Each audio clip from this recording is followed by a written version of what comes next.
We've shown you before the rising role that automation and robots play in some parts of the workforce. Tonight, we have a more sobering and perhaps somewhat eerier picture of how those trends are gathering force more quickly than anticipated. Economics correspondent Paul Salmon looks at the promise and the perils of the rise of the robot, part of our weekly series, Making Sense, which airs every Thursday on the NewsHour. The 11th hole at Stanford University. Chad Gray's an okay golfer, but his caddy is really hard to beat. It's going to go wherever you want it to go. If I was you, like a puppy dog. Meet the robot Caddy Trek. Yeah, it's two ultrasound bars that send a signal back to the remote that's on my back pocket here. It's an incredibly simple piece of technology. But the implications for America's caddies and millions of other workers are ominous, says computer scientist and serial entrepreneur Jerry Kaplan. Kaplan has his own labor-saving schlepper, an R2-D2 designed to make local deliveries. This is the Stanford Jackrabbit. Jackrabbit? Yes. As in robot. That's right. It's like a jackrabbit, but it's a robot. It's designed to operate in socially appropriate ways in pedestrian spaces. Jack looks harmless enough, but he, like Caddy Trek, is the shape of things to come. We're about to see a significant increase in acceleration in the rate of automation. And the age-old fear of displaced workers, says Kaplan, is finally, irrevocably upon us.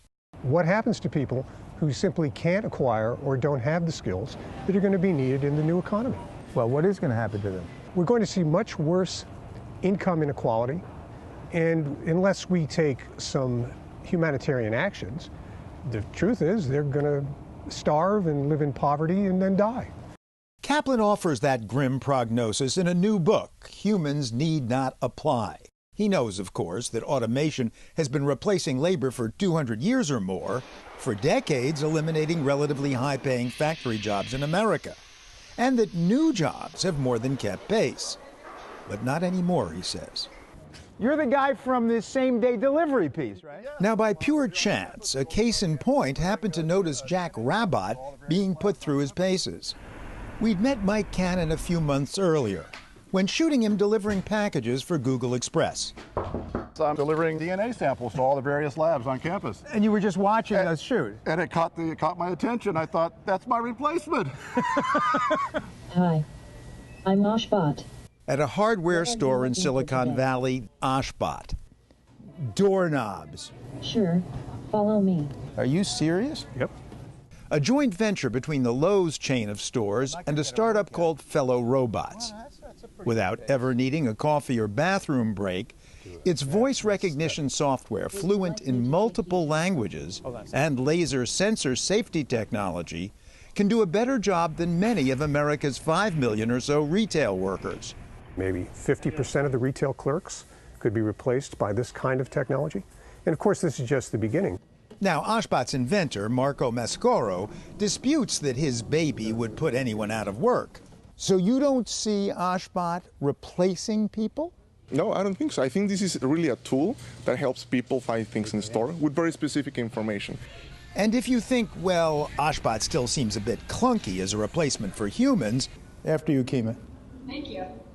in downtown Palo Alto, Suitable Technologies' Beam telepresence robot sells itself, with no humans on site at all. Hi guys, how's it going? Good, how are you? Hey, how are you? Beam is a smart presence system, so it allows us to be in anywhere in the world that we have a Wi-Fi connection and maneuver this device just on our keyboards here. Turn around, would you? Do a 360 for me. The problem in retail is staffing. You have people standing around in stores often just waiting for people to come in. Right. And then you've got customers at other times that are waiting and can't get help.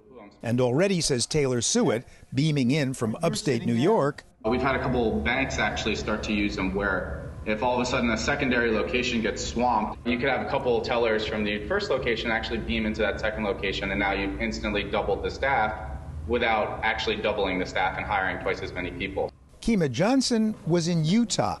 I can sit here in the desert where I want to live, but I can still work in California. Is there any sensitivity on your part about replacing people? I don't think it's as much as replacing people. We want to definitely stay away from automation because Somebody needs to be on a beam at all times. What do you mean it's not automation?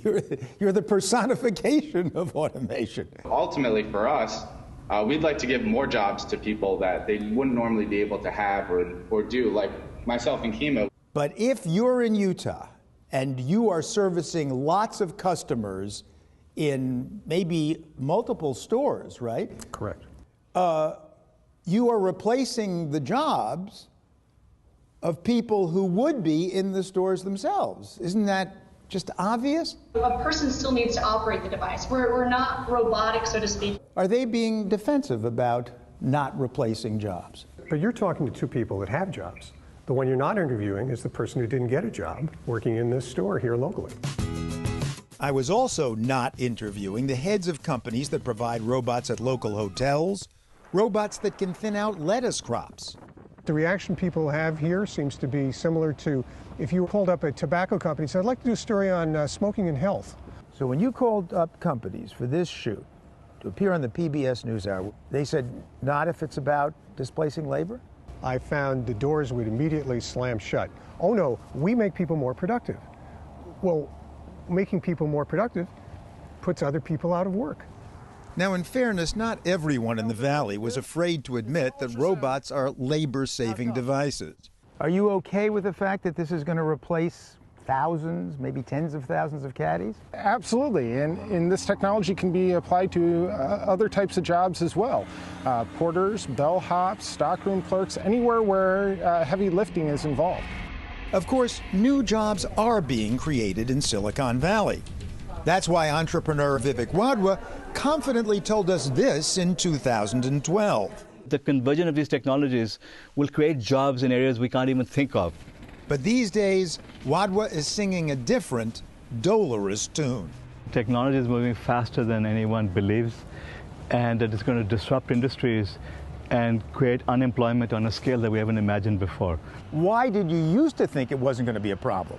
Because I believed what people in Silicon Valley do, that technology will make everything all right. I've had debates with the who's who of Silicon Valley, and I sit back and think, these people live in their own world, that they don't know poverty, they don't know despair, they don't know what the impact of unemployment is. People in the Silicon Valley believe that what we're doing is God's work. We are making the world a better place. Around the corner from Stanford's robotics lab, the university's world-class art museum provided a last symbolic stop. Here we are in paradise, but we're standing in front of Rodin's The Gates of Hell. So in your dystopia, there are millions of Americans who literally are out of luck and are facing A grim future because they simply don't have the skills to sell in the new economy. I think that's true. Here's the good news.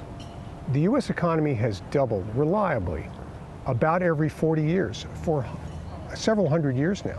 So when you look out 40 years from now, we're going to have twice as much wealth as we have today. The question is, who's going to get that wealth? Is it going to be concentrated in the hands of an elite, or is it going to be distributed more widely? Good question. This is economics correspondent Paul Solman reporting in as human a way as is still possible for the PBS NewsHour from Silicon Valley. Yeah, don't leave me hanging.